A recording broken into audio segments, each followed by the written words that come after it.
Olá, Central do Enem, todos a caminho do sucesso. Aqui é a Elaine Leite para mais uma aula da área do conhecimento, linguagens, códigos e suas tecnologias, com componente curricular em artes, tá? E o tema que vai ser trabalhado hoje, o tema que vai ser discutido, vai ser barroco.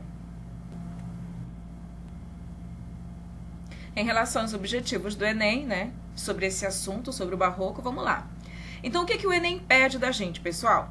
Primeiro, compreender a expressão da arte barroca, né? As características, quais foram os valores que foram ultrapassados e passados pela arte barroca. Identificar as ideologias e propagandas contidas nas imagens, né? Qual era a principal informação que ele queria passar para a gente. Terceiro, compreender conexões entre a arte e a religião, entre a arte e a política de diferentes povos. E aí eu vou tentar ensinar para vocês como a arte ela pode ter uma relação tão forte, tão íntima com a religião e com a política, que faz até com que as nossas ações se modifiquem. Que foi exatamente isso que aconteceu no período do Barroco, né, com os cristãos. Então, e por último, identificar pontos particulares entre os artistas barrocos, né, como cada um se comportou, quais eram as principais características desses artistas. E aí eu já te mostro logo de cara, né, uma das maiores obras do barroco, que foi Beata Lodovica Albertoni, de Bernini, né, Gian Lorenzo Bernini. E aqui a gente já começa a perceber a teatralidade, a movimentação, né, a característica emocional presente nas obras do barroco.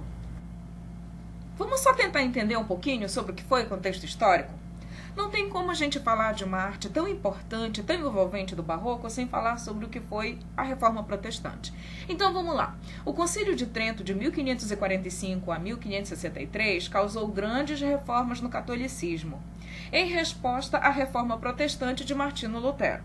Assim, a autoridade da Igreja de Roma foi vigorosamente reafirmada, depois de perder muitos fiéis. A Companhia de Jesus, reconhecida pelo Papa em 1540, passa a dominar quase que inteiramente o ensino. Ela exercia um papel importante na difusão de pensamento católico aprovado pelo Concílio de Trento. Olha só, a Inquisição que se estabelece na Espanha em 1480 e em Portugal em 1536 ameaçava a liberdade de pensamento e o clima era de repressão. Foi nesse contexto que se desenvolveu o Barroco, que foi um movimento artístico que compreende múltiplas manifestações artísticas ligadas à literatura, pintura, arquitetura e à música, produzidas entre o final do século XVI e início do século XVIII, né, até o início do século XVIII. Então, ela vai ser conhecida como a expressão das contradições. Porque a gente está vindo de um período, olha só, o período anterior ao Barroco não foi o Renascimento? O Renascimento não foi a valorização do antropocentrismo do homem? Vai entrar em choque essas duas concepções, o teocentrismo ligado à Igreja Católica e o antropocentrismo ligado ao homem. Então, o Barroco vai ser conhecido como expressão das contradições, que o ser humano vivia num contexto em que essa estética surgiu, época marcada, como já tinha dito para vocês, pela Reforma Protestante e pela Contra-Reforma. O Barroco incorporou o exagero, paradoxo, a antítese, a religiosidade e traços da cultura clássica em suas produções, tornando-se por vezes sinônimo de extravagância. Então imagina só, quando a Companhia de Jesus, né, quando o Concílio de Trento, junto com a Companhia de Jesus, começam a pensar em um processo que traga novamente os fiéis para dentro da igreja, o que foi que aconteceu?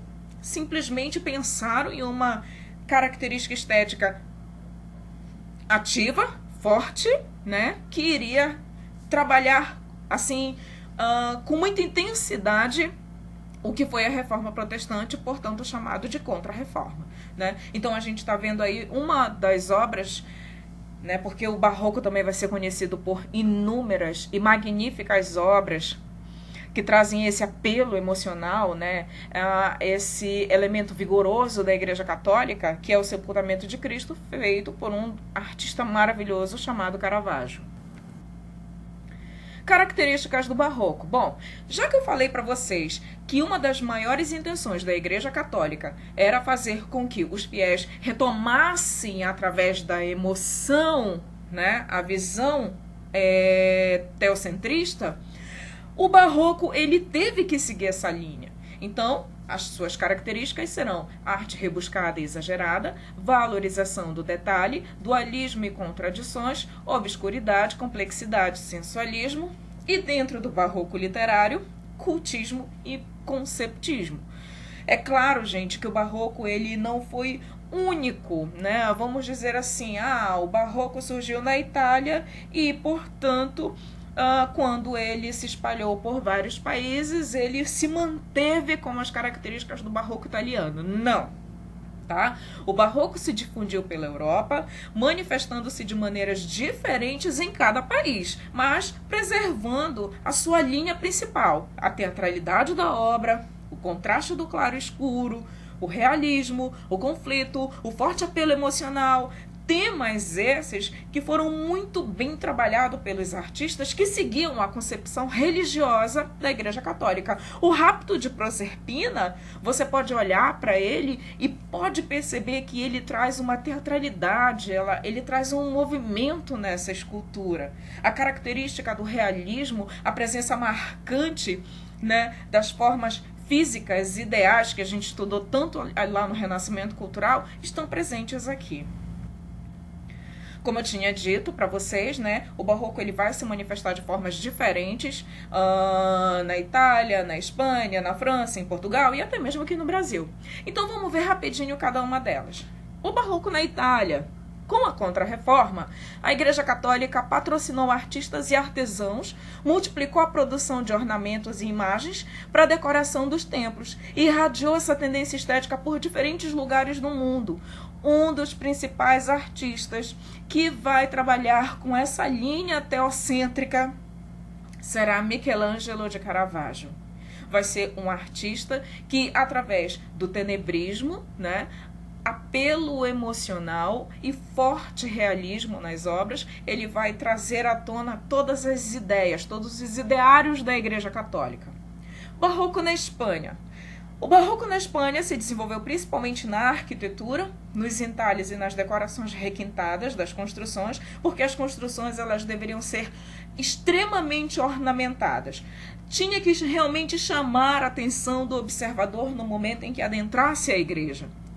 Bom, na pintura teve forte influência do barroco italiano, com predomínio principalmente do realismo, como a gente pode ver na obra de Velázquez, né, a imagem do príncipe Felipe, mas a gente já consegue perceber essa diferença do barroco da pintura italiana, né, para o barroco da pintura espanhola. A gente já percebe aqui que o barroco italiano ele é muito mais dramático, ele traz um apelo emocional em relação às cores muito mais forte do que a arte trabalhada na Espanha. Já o barroco na Holanda, diferente da Itália e da Espanha, né, trazem o protestantismo algumas dificuldades para o artista no que se refere à representação de cenas religiosas, tá?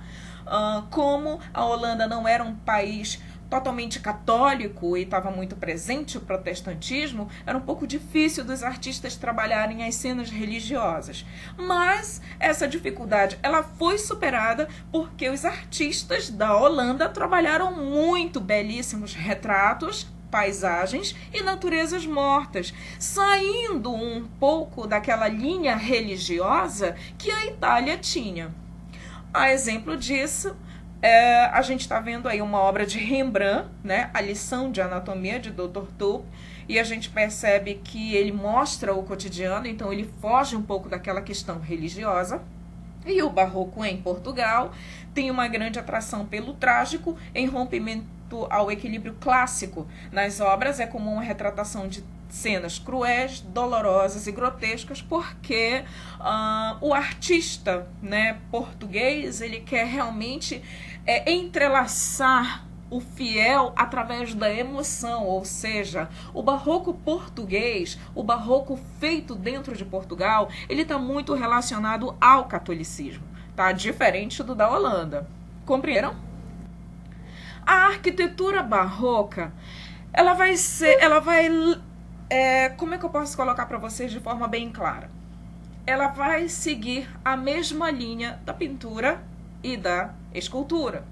fortemente relacionada ao cristianismo católico, é reconhecido por suas formas monumentais e decorações exuberantes que exaltam quem, gente? Exaltam a religião. Exaltam ao catolicismo.